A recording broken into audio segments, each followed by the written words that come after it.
David Giancola. I am the director of Illegal Aliens, which is starring Anna Nicole Smith and Joni China Lauer, the former WWF wrestler. It was a lot of fun working with Anna Nicole Smith and Daniel Smith, and you know, the thing for me that sticks in my head, especially now that we're a little further away from her death, is the great tragedy that it was for her to have lost Daniel. Because I think a lot of her close friends knew that from losing Daniel, she was not going to ever really come back from that. We'd hoped that baby Danny Lynn would help her, but there was really just no way. And she so loved the Bahamas. She so loved the people of the Bahamas. She wanted to spend the rest of her life here. And it was really sad because she was so close to living the dream she wanted of not working all the time and of just, you know, being a mother. And she was this close, and it's so tragic. I feel, I don't know if that's a stage of grieving or something. I just feel kind of ripped off about what happened to her afterwards. But we had so much fun making Illegal Aliens. It was a lot of fun. Who wrote this movie? What happened was, and this is, you know, where I think Edgewood Studios, my company, is closer to Roger Corman type movies than in, you know, any of some of the prestigious films at the film festival here. And so we had a lot of stock footage of car chases and explosions, and I, for years, had been trying to figure out ways to work them into movies. And this sounds terrible, but finally, I kept going to writers, and they'd say, "This is the worst idea. I don't want to have anything to do with this." And thanks for thinking of my credibility. And so I finally said, you know what we need? We need to make this a culture, but we need to put hot chicks in it, and we need to make it as a comedy. And I had been making action movies and TV movies and genre films, and I just wanted to make fun of just about everything I'd been doing for the last 10, 15 years.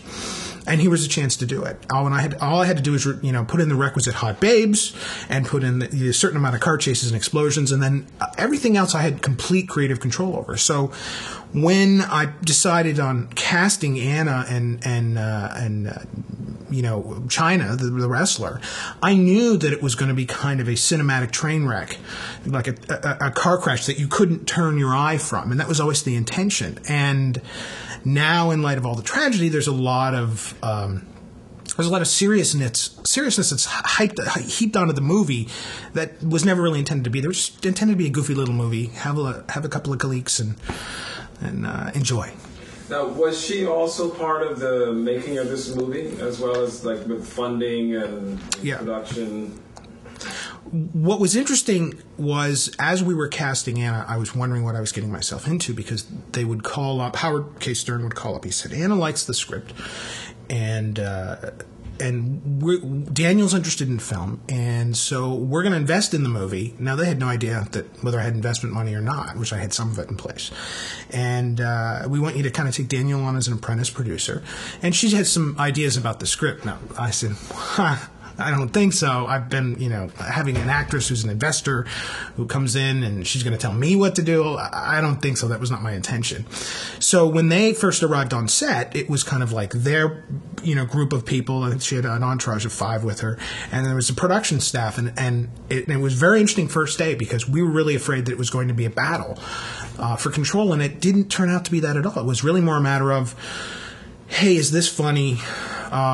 You know, if it's not, then we were really honest about it. And Daniel Smith, Anna's son, was 19 at the time, so he was a great barometer of what was funny, because we're making this movie for 20-somethings, and it was supposed to be a silly comedy, and it was supposed to have a lot of young, hip references to it. So it turned out to be a great collaboration. It was such a relief after the first day to realize that we all had the same sensibilities, and we're all willing to, you know, out somebody if something wasn't funny, but if something was really funny and people were laughing behind the camera, we'd try and expand on it. So it was a lot of fun.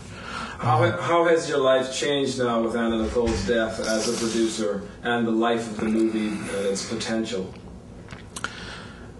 Well, of course, after Daniel died, and then after Anna died, everybody was saying, "Oh, you know, you're going to make millions on their death, and it's her last movie, and you know, blah blah blah." And again, I as a friend, I really felt cheated, because my friend is gone now, 2 of my friends, and And I felt cheated for the movie because, frankly, I thought we had a really good plan in place.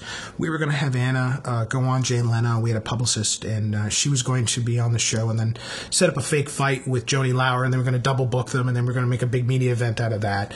So I think the film would have done better if Anna was here to stand by it, and I think Anna would be sitting in this chair instead of me, and she'd be here at the festival having a blast, and she'd be the life of the party, were it not for the tragedy that happened. So... But for whatever reason, I've been the person who's been going to the Cannes Film Festival and who's been going to L.A., and I'm now taking other meetings. And I did go from being a filmmaker who was just a local Vermont regional filmmaker, and I now have an agent and 2 publicists. I never even knew what a publicist did.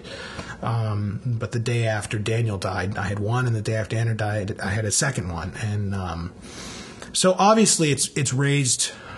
my profile as a filmmaker, certainly not in the way I wanted, but I think, what's important for me in being here in the Bahamas was this was really her home, and I knew that she wanted to be buried here, and I knew that she loved the people, and that's why the Bahamas Film Festival is so important for me to come to. I've turned down a bunch of film festival invitations, but this one I wanted to come to. Interestingly enough, my movies are not film festival fare. They're really direct-to-DVD fare. You find them on the video store shelf. So I'd gone to a few festivals, but of course this film has been invited to so many festivals that I had to choose.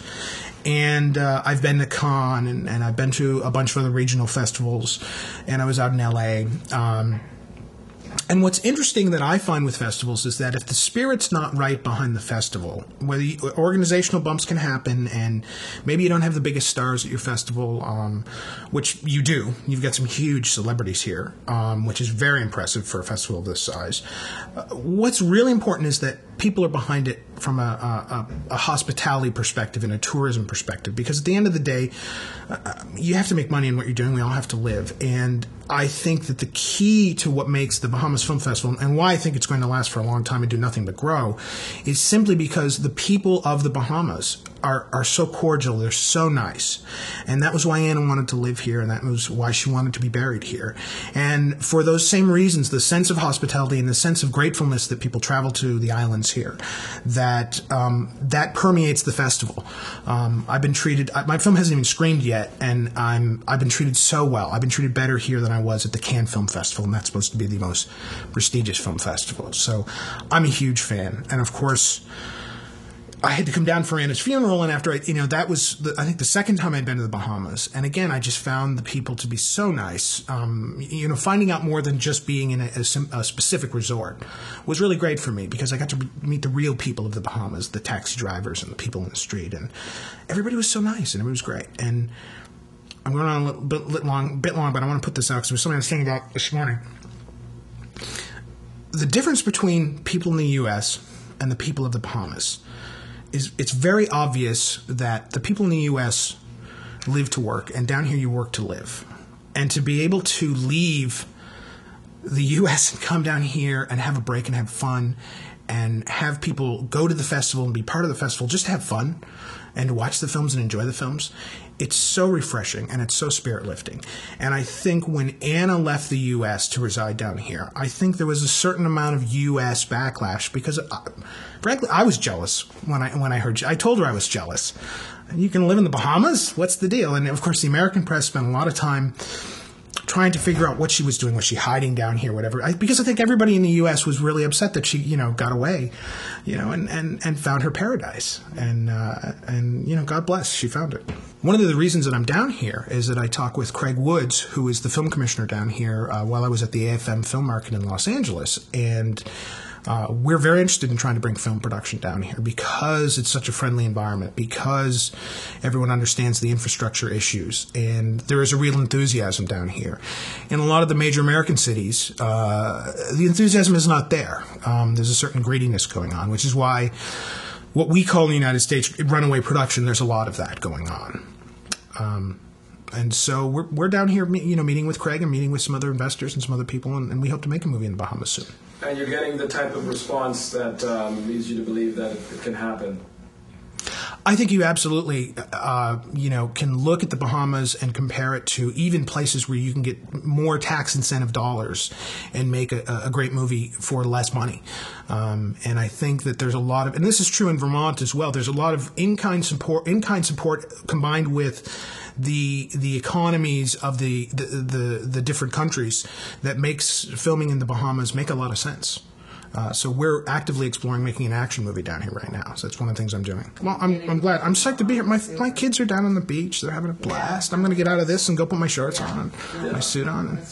Well, you tell Craig Woods I want to be on Grand Bahama to shoot my action. All right, you got a deal. You got a deal. I'll tell him. All right. I'll tell him. Pop over and Absolutely. He was actually, I kind of cornered him at the film market because I said, "Oh, you're Craig Woods, yes, blah blah blah. I've been talked about you for a while. We have to meet. We have to do this. We have to do that." So it was very neat. Yeah, he's